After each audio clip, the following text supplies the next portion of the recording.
live in the dungeon. This is the Dream Warrior Review. I'm Kurt Thomas. I'm Strawn.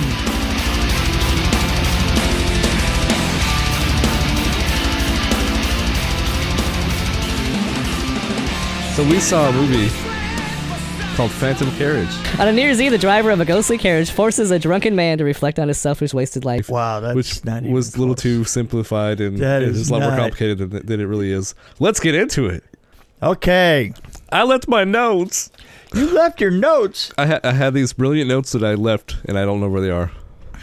But this is a great. So this is weird that we're doing this one, because this is right after our Friday 13th, I think. Is this really? I think of where it is.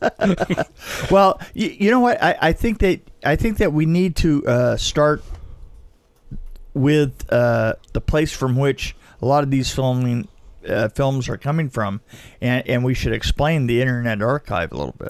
Oh, yeah. The Internet Archive is amazing. Yeah, it really is. The Internet Archive is it's a depository of Not a suppository, but a depository. Yeah, of sort of treasures, digital treasures. I like to say things that have been converted to digital and are being stored, that have been done, all through our history. And there's everything from audio, video. I mean, you can find a Grateful Dead concert on there. You can find all kinds of Grateful Dead concerts. Yep. You can probably find videos. You could probably find several live concerts from bands that you like that they've just done, put some of them on here. And you can even upload stuff yourself. You can upload any certain things. I'm gonna put some of our episodes on there. And films that have fallen, that the rights to them have fallen away. That's kind of what the film collection is a collection of films. Do you know what's on there? A Boy in the Bubble with John Travolta. Oh, that's right. Because I guess they didn't renew the copyright. They didn't renew the copyrights. And it's a very bad copy, though. Yeah, but, well, so yeah. Sometimes it's hit or miss on archive because you don't really get the cleaned up version, if that makes any sense. Right. No, absolutely. But it is interesting to go back and see where some of the less loved masterpieces have gone. And this is one. Okay, so I actually found this back in, I think it was early October, because we were talking about doing Dracula. Maybe it was September. Right. We started doing Dracula movies and going back to like classics. And I was looking up lists for holidays. I was like, okay, what movies are good for holidays? And I found this list of movies you should see before you die. And it's a Swedish movie called Phantom Carriage. And this is from 1921. 1921, yes. And I've never heard of it before. I had never heard of this before. And it's funny because you mentioned it, and I honestly thought, we do these podcasts in little groups, right? Yeah. And the group that we had going this time was the new Spider-Man film. I don't know if I'd call it a group. It'd be more like a rampage. It's a rampage. Like, we're going to do sharks for like a whole month. But the rampage for this week was that we were going to do this film. Yeah. And we were going to do Spider-Man. Animated weird combination, Spider-Man. yeah. It's a weird combination. And they're not coming out together. They don't come together. They're spread out over the week. Yeah. But the thing is I had such low expectations for both of them. And honestly, they are instant classics to me, and I swear they're now absolutely a couple of my favorites of all time. Yeah. I mean, well, I'm a big dummy too, because You big dummy! I didn't tell you about this one. Yeah. And I didn't think of it until we didn't really have anything else to watch besides Spider-Man. I feel bad because I brought up Forbidden Planet, and I thought that was the best that was in the archives. Yeah. And you pulled this one up recently, and I was thinking, it's old and it's going to be a cop off. We've kind of already done this. Nosferatu. We've already done this and stuff. Well, I'm also a meathead. You are a meathead. What did you call me? Meathead, dead from the neck up. Meathead. And I actually had a copy, the Criterion copy, that was all cleaned up with both musical scores on it. So now I'm mad at myself.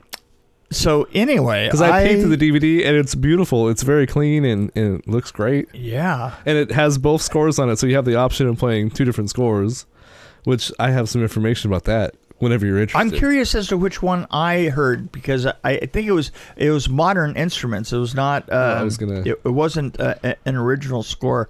But let me just say this: that those were the two least.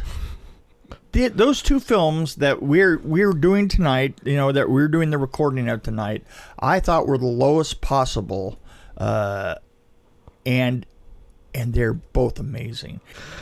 So the music, since you asked, right? Since you this is like one score here.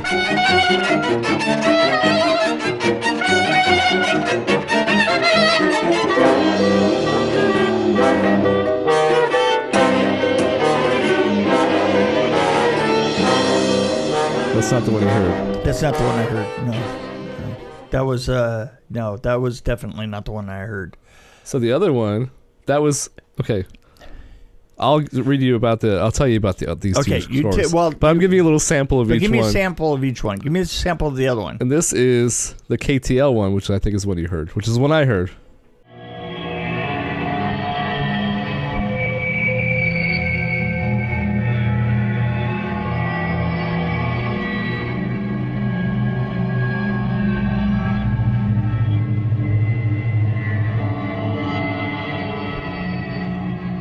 It had a whole bunch of different variations when the movie first came out, and it was a mix of like all these different, like Mendelssohn and Saint Saëns. I don't know who that is. Max Reger. Yeah, I to tell you the truth, I know that it was one composer of the one that I had, because it was one piece of music. So 1998, they had a On Demand from the Swedish Film Institute. A new soundtrack was composed by renowned Swedish silent film composer and live pianist Maddie Bai. So that was the one that was kind of the symphonic one. Right.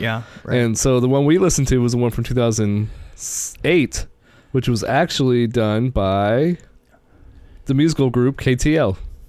Okay, there was one that never appeared anywhere. 2007 was created, and it apparently hasn't been released on at least not on our American soil. It was amazing. It was moody. It was crazy.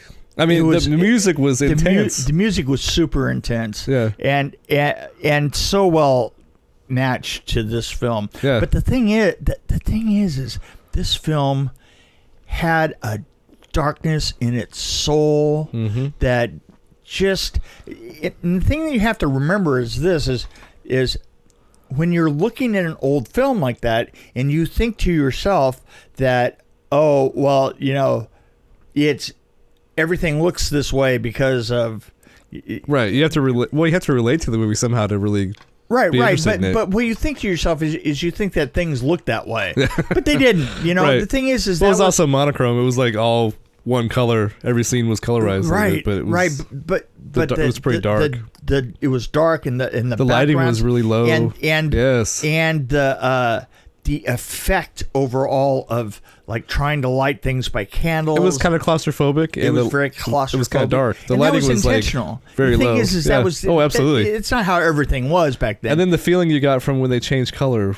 Yes, like they went to blue. Yeah, and they went to red. But it was about about feelings and desperation. This was a depressing Christmas Carol is what this was. It was for New Year's Eve. You know what this was a complex Christmas Carol story. Yeah. And there was something else about it. There was a social commentary on disease. Yeah. Which was a big factor back then. You have to remember that this is we're playing just past the turn of the century, okay, and it was supposedly current with that period, right. but the thing that you had to remember is that tuberculosis was, they didn't really understand completely how it was spread, yeah. and you had somebody that was spreading it and was thinking, well, as long as I'm going to die, then everybody else should die with me. Everybody else should die with me. And like I mean, the horrible things that he was doing, just because he was out and walking around and was just a horrible thing. And you think to yourself, wow, I'm never going to see a film where somebody coughs in your face and that's a death sentence. And that's exactly what we're talking about here. And we're talking about personal responsibility and social responsibility. And I know that those themes sound highfalutin. Well, not just that too, but death and how people relate to death and what they think about. Exactly, and how society speaks of death. And we had basically the conceit was that there's a man that when you die at the end of the year, at the stroke of midnight, at the end of the year, the last person to die that year all over the world becomes the Grim Reaper's assistant, and he drives... Pick up all the bodies. Bring out Janet! Bring out Janet! And he drives the cart that picks up the souls of all the people that were dying that year. Well, it was even deeper than that. If your soul was mature... Right. You didn't have to do this. Right. You didn't. Exactly. If you weren't just absolutely a horrible person. This is a very Swedish movie. You could. Well, there was one thing I love about this social responsibility. Absolutely. In it, One thing I really love about this is one of my favorite directors.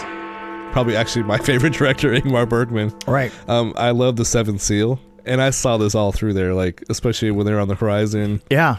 I was like thinking of Seventh Seal when they're like, the Grim Reaper was walking all those people across the... Oh, in fact, I have that picture in my living room because I love that show. Exactly. But it's like, if it wasn't for this movie, Ingmar Bergman wouldn't have been inspired by it. And I think one of the characters was even in one of the Ingmar Bergman... Well, the other thing is you just look at the film and the... I mean, we're talking on a very ethereal level because everything the whole movie was like it was on that very level. Ethereal. And here's the thing, the effects on it were just brilliantly done, and I would say cheesy to a certain extent, but it just doesn't even count for that because it's dated. But if you saw this at the time, it would have totally freaked you out. It would have freaked you out. I mean, because honestly, I turned the light back on in the room that I was watching this in because it was so. Soul-suckingly. It was very, and the music really added to it. I mean, totally. I don't know how this would have been with Mendelssohn and a bunch of other different composers kind of mashed together. It probably wouldn't have worked very well. And I played a little bit of the orchestral one, the other one that was kind of. It didn't really fit. It was light. Too syrupy. It was too light. It was too light. Yeah, this was dark. I mean, and it needed to be dark. And the thing is you have. To me, a lot of times, I've seen enough real, or not real films, enough talkie films, right? Right, so that this is an anomaly. It is to see the written word, and in this, there were certain things that I noticed. I noticed that we're not seeing every word translated to be read. A lot of these discussions, they're just barely telling you what's going on. Kind of the gist of it. Yeah, so that's just barely the gist actually of it. That actually made me think about it. I was thinking about how useless a lot of modern dialogue is. Oh, exactly. In movies, because I'm always thinking they're talking way too much. And I tell people this all the time. Yeah. That you know what, you're. And these were good actors, because these were really good actors. It wasn't like over the top silent movie acting. It was like you could see their expressions. And the only thing that I think is funny is there are certain things that did become in the silent movie era that became important, but weren't later on, and that's your fingers. Yeah, how you act with your fingers. Unless you look up. You're the villain in Fantastic Four. then you have to use your fingers. Right, exactly. But that's when it came. Then you have to back. use a deep voice. Well, it's because I don't know why I sound like Dracula. In talking to Conrad about it, that he had the problem that the mask didn't let him Right. put out any motion, so he was using his fingers to do it. Yeah. And that's what they're doing. A Yeah. lot of times you see, the fingers flapping around and being super expressive, like, And this let me grip your face and, Right, and yeah. that kind of thing. But it wasn't like some of the silent movies you see from the 20s and 30s. Oh, yeah, especially no. American movies. Right. They're Way overdone. Oh, yeah. Oh, and I'm also thinking about Metropolis, which was later actually than this one. Yeah, Metropolis was in 32, I think, wasn't it? I thought it was 20. I think it was still in the 20s. Was it still in the 20s? Oh Okay. gosh.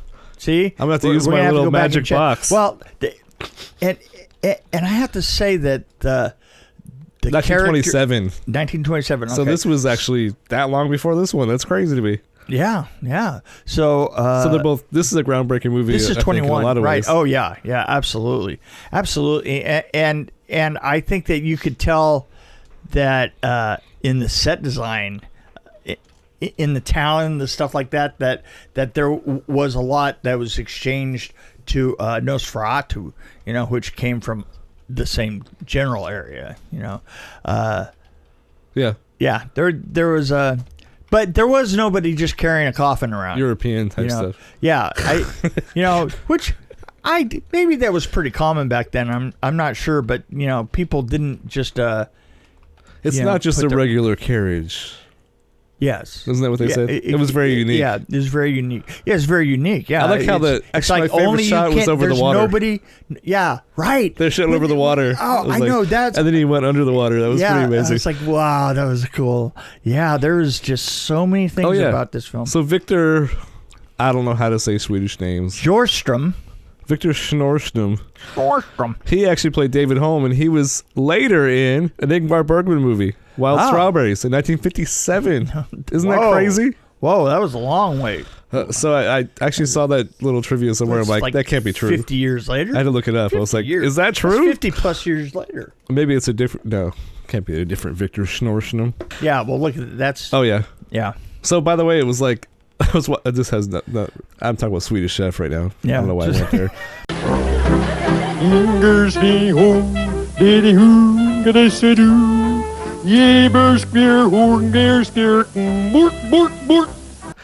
I was watching Pluto TV. If you don't have Pluto TV, you gotta get this Pluto TV. Okay. I was using it on my. Looking at it the other day. Yeah. So I have it actually used it on my PlayStation, my Roku. I use it on my desktop. I use it on my tablet. I use it everywhere. It's an amazing thing. But anyway, it just happened to be the Muppet Caper. No, not the Muppet Caper. The third one, Muppets Take Manhattan. Oh, really? And my 5-year-old daughter was like just entranced by it. And I was like thinking, it reminded me when I went to see it with my dad. My point is, the Swedish Chef talks funny, so I'm going to say his name like Victor Swershner. I just totally took a detour. Yeah, you and did. I'm going to come yeah, back. You did. You know who else does that? I do. You're right, yeah. And that was interesting. So I'm going to bring it back to Victor Schnorstrom. And Wild Strawberries was a great movie too, by the way. Right. But okay. I guess you're probably not as much into weird Swedish movies as I am, or French movies even. I did a little of the 60s new wave, European new wave films. Yeah. But I can only see so many. Well, I took a great class in French cinema, and I really was kicking myself because I didn't take the Swedish one, because I would have seen this one probably. I don't believe in school. Oh. I put it this way. I don't know how to read. I was in class, and all I had to do was wake up in time, grab a bag of chips, and go watch all these great movies for free. So that was great. Yeah. And then I got to see a whole bunch of movies I never would have heard of before, which just would have been one of them. I guarantee it. Well, overall, I do have one complaint about this movie. Okay, go. It was like extremely long for a movie at that time. Wasn't it like almost 2 hours long? Can I make a confession here? I only watched about. I did the same thing probably. I only watched about 20 minutes of it at regular speed, and then I watched the next 20 minutes of it at 1.5 speed. It's an hour and 40. And then Yeah. Then after about an hour, I bounced around. I was doing double speed, and the one thing I definitely noticed about this is there was nothing. Even the dialogue at wasn't even double speed, different. you can catch it. Yeah, I could catch it all. It was, and you know what? It was so much more interesting. Yeah. When I was double speed. Well, Swedish films are slow, like especially early ones are slower, I think. Right. It takes. So here, I guess I have to give a caveat with my recommend that you watch it at least 1.5 speed. Well, I might actually watch this in regular speed with the other soundtrack just to see how. Just because symphonic music at double speed sounds weird. Yeah, well, this other music that we heard was incredible. It was interesting when you sped it up. Yeah, and you know what? The funny thing about it is when you sped it up, didn't you start? I noticed the difference between when I began and when I ended at double speed is that I got the whole structure of the piece. Yeah. It's like I could tell the waves and the swells of the music. Yeah, of the music. The other thing was there was something else that bothered me a little bit. It was a little bit hard to follow when they went to flashbacks. Well, like we needed Wayne and Garth to do. Yeah, but here's the thing, and I read up on this. Because I noticed that, and probably if you read what I read, I found out that this is one of the first films that buried a flashback inside of a flashback. Right. Okay. Yeah. Okay. Yeah. And the funny thing is if I hadn't read that, I think I would have been completely I was confused lost. a little bit for a while. But I was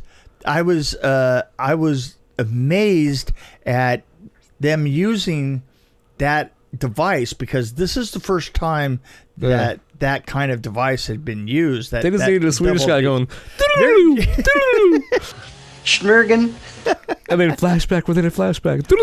Well, yeah, but the thing is, nowadays we would have just gone into black and white. They couldn't do that. This was a they lot were already better. in black and white. I have to say it was better because they did switch colors so it kind of gave you a hint there. Right. And then they didn't do the meanwhile or 20 years ago, they didn't. Well, you see, and once again, they let you kind of figure it out as you went along, Would have been frustrating because if I would have saw this when it first came out, if I was alive back then, and I was trying to figure out what the hell was going on. I probably would have gone to this 4 or 5 times probably.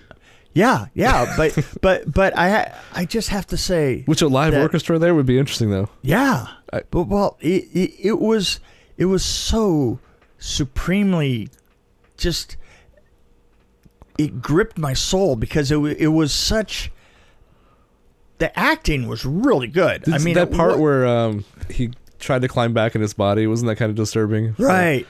Oh yeah. It's like he was so afraid of doing it, helping Death, that he just tried to go back into his body. Right. And Death was like, or the guy that was Death's assistant. He said, "Get out of that prison." Yeah, and the thing is what I thought was great was the compassion for the position that you put yourself in. It was kind of interesting. I mean, it was all through that, and yet there was a hopelessness to the fact that you were in that position.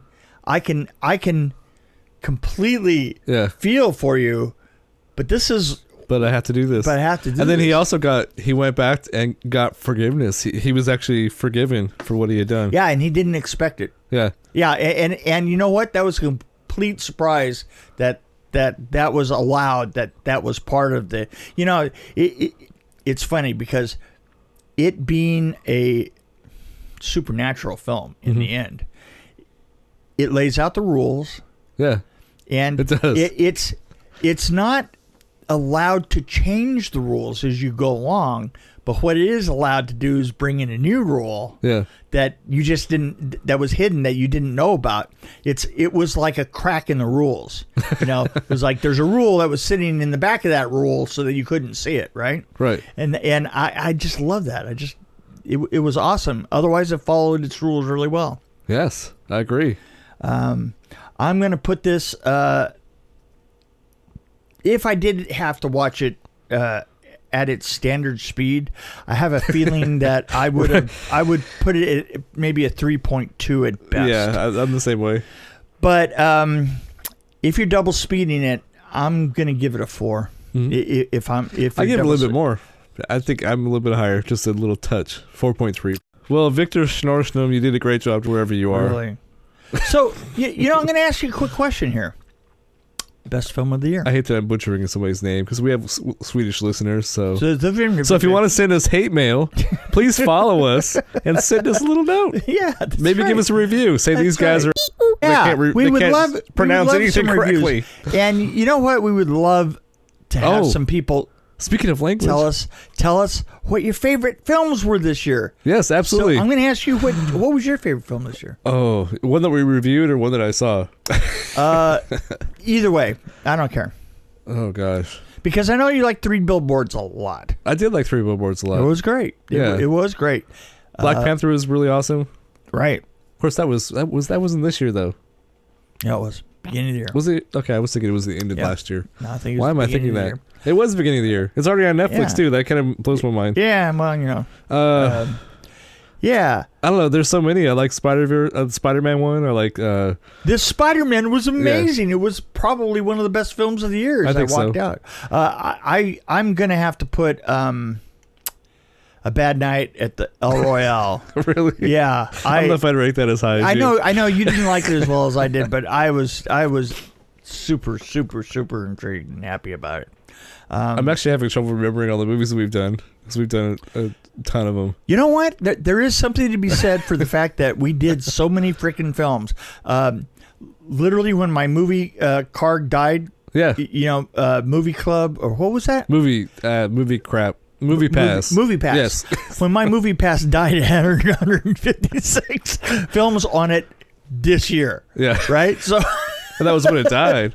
And it died. And then it was funny. You talk about dying in a petering out way. Yeah. I mean, dying just a long... Slow death. Death. And I won in the end because, I paid $84 for a full year of it. And it lasted, I think it lasted 9 months of that. And you saw a movie almost every day?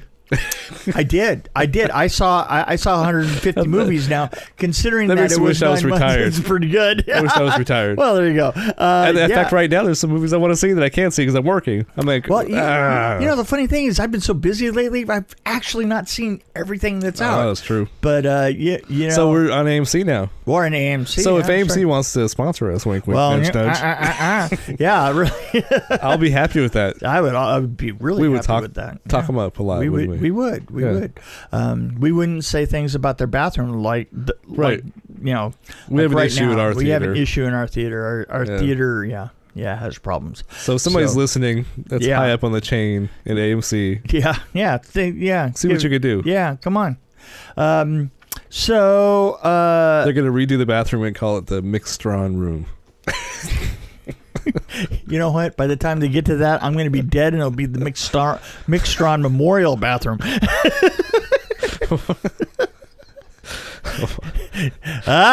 think I'd get there, did you? I have a picture of you making a weird face like you're angry about the bathroom. God damn, this thing smells. It'll actually say that on the bottom. It's a tile in here, you idiots. It stinks.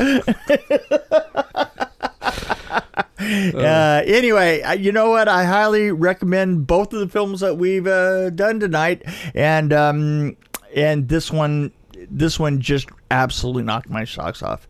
Mm-hmm. So go see it. Go find it on Internet Archive, and actually donate money too if you feel like it, because I think that's one of those sites that has to. I think it is. Yeah. Kind of like Wikipedia. Yeah, I think that it's well deserved. Yeah. I mean, I've tooled around on there before. Also, like the idea of the speeches. Yeah. I've gone through and listened to a couple of Kennedy's speeches. Those are pretty awesome. Those are incredibly inspiring. That guy could really talk. What's weird is I used Internet Archive years ago. Like I first discovered it probably early 2000, maybe 3, somewhere around there. I was doing wedding videos because I was doing my home production company. Right. And 80% of the time, I was doing wedding videos.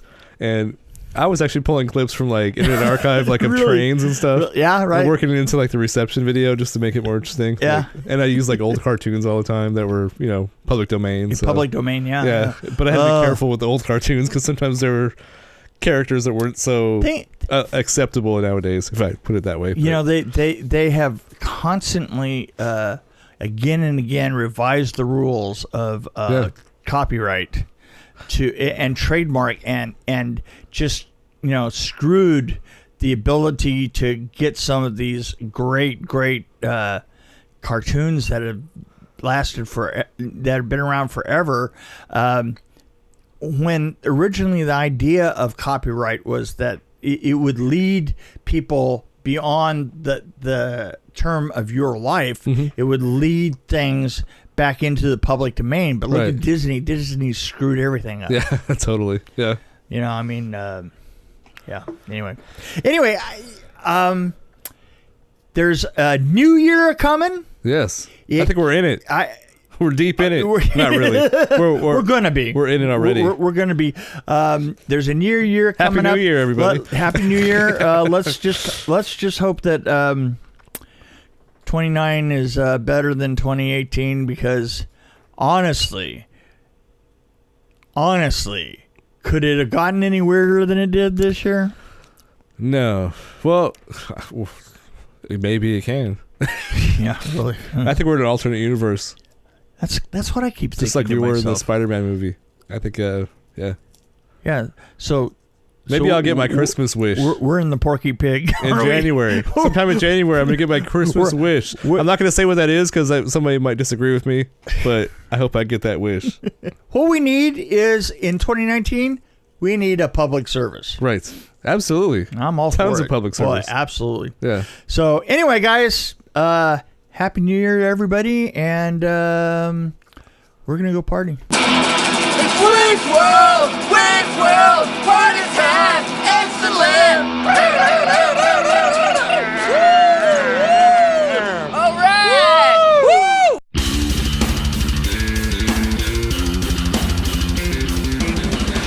Thanks for joining us on the Dream Warrior Review podcast. Don't forget to tell your friends about us, follow us, and, of course, like us. We can be found on Podbean, which is an amazing app, YouTube, Stitcher, Alexa on any pod, iTunes, Google Play. We're on Twitter as well, at DW Review, and, of course, Facebook. You can find us there. You can also email us at dreamwarriorreview@gmail.com.